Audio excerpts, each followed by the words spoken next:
What's happening, gang? Stash Nation. We are live back. This is the Secret Stash. We got you locked in from your 11 to 12 o'clock hour. Actually, we got you locked in really from your 10 to noon hour every single Tuesday right here on Real Talk Radio San Diego. 1700 AM ESPN. We're tackling down the barracuda with the big teeth called Air BNB, gang. San Diego, there's a couple things you got to know right now. Yeah, this might be a global company and some stuff might be happening, but this is definitely going to impact us on a local basis. And we're vetting through all that stuff with two powerhouses, returning guests, you might say.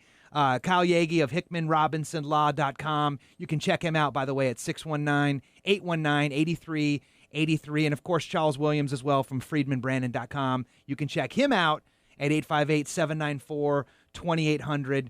Gang, let's put the final touches on this conversation. This has been a great one, by the way. There's one blind spot, though, that no one's talking about, right? There's one element of this conversation with Airbnb that you might say kind of exists between this ambiguity right now of private individual versus maybe like a hotel doing something on a daily basis. Mm-hmm. And Kyle, I'll start with you. What is that? Yeah, so I mean, that is why Airbnb is brilliant in what it does, right? And we all recognize that it's this new opportunity that wasn't there before because it creates a market for you to be able to easily find a tenant.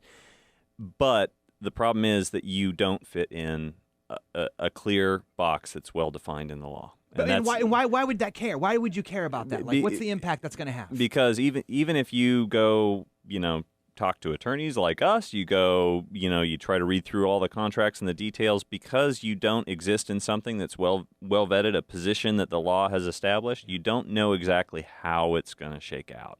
Now, that doesn't necessarily mean it's going to go the wrong way. 99.99% of the time, nothing happens. It's kind of one of those roll of the dice deals, but people don't, they don't recognize a lot of times when they're going through it that they just don't fit in a clear, defined area that has existed before, and that's why it works. So when what hits the fan, ... And this is the reason why you're bringing this up. Exactly. There's not really a precedent for this category yet. Yeah, exactly. And so knowing what your duties as an Airbnb lessor are, right, aren't entirely clear. Yeah, and it's not just clicking the I agree when you do the, with Airbnb, because all that's doing is admonishing them from any responsibility. Yes, of course. And you think that means, oh, cool, I'm in business with them. No, you're on your own. Yeah. I mean, you've got your own responsibilities, and unfortunately, because this is a new thing, those responsibilities aren't entirely clear, so you can exercise your best care,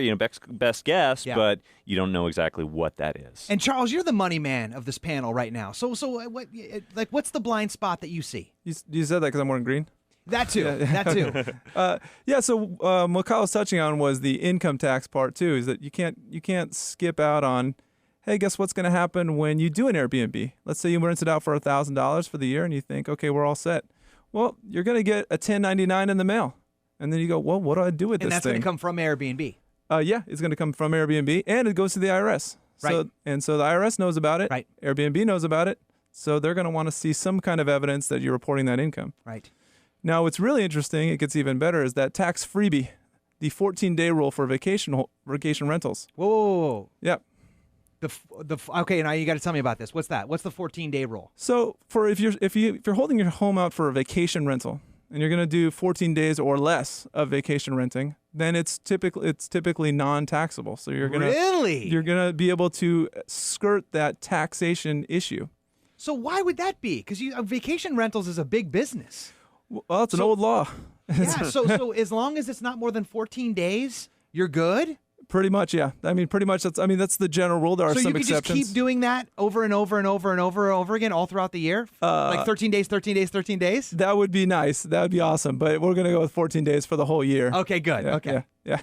But that'd be a nice workaround. Yeah. That's actually really interesting that you touched on that, though. One of the nice parts about even, let's say you do exceed 14 days, is that it's treated as rental income. So that's passive income. It's not subject to self-employment tax. Right. Which is always nice.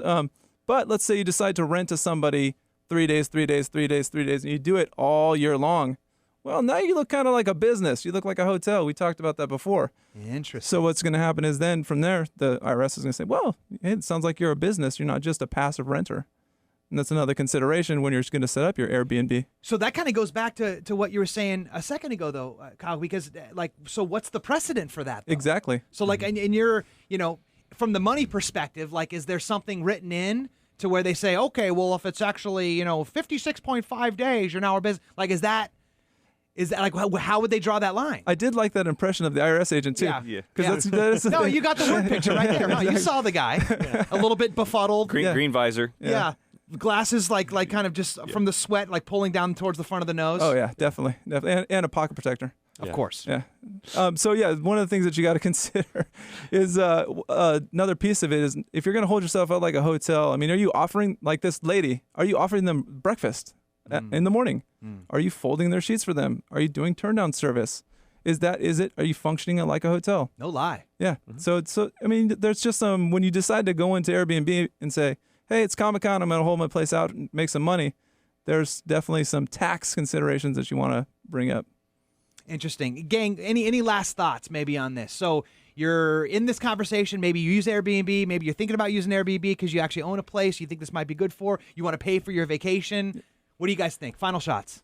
I would say don't plan on it being a full-time vacation rental through Airbnb if you're just starting out. I would say use it for what it is good for. If you're leaving town for a couple of weeks or a month and you want to fill somebody with your space, come back, make a little extra cash, but it's not something that you're dedicated to 100% of the time, that may be a good fit for what you do. If, on the other hand, it's you want to turn this property into a constant rental property, there may be a safer way to do it other than through Airbnb. And it sounds like more protected is probably the best way of framing that. What do you think, Charles? My advice, of course, is to consult your tax advisor. But on that, if you decide to rent out your house for, let's say for a Comic-Con for a week, and you're going to make a little bit of money on the side, don't just ignore it. I mean, you might not even get a 1099 in the mail.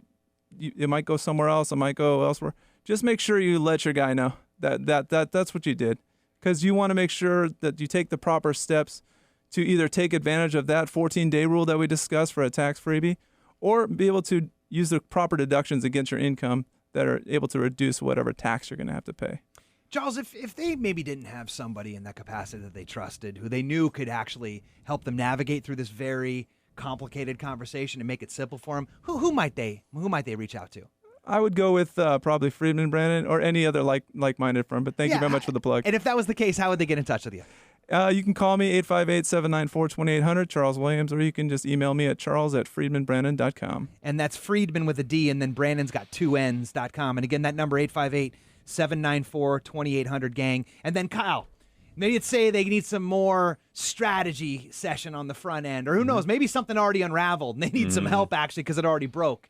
Who's somebody that they could reach out for in that capacity? I'm pretty sure I could help them with that. Yeah, how would they find you, brother? You can either call us 619-819-8383, or my email is kyle@hickmanrobinsonlaw.com. hickmanrobinsonlaw.com, 619-819-8383. Gang, thank you guys so much for hanging out in the stash. Thank you, Jesse. Appreciate you, longtime callers, longtime listeners, and now repeat in Stash Nation. And gang, I appreciate you guys for hanging out as well.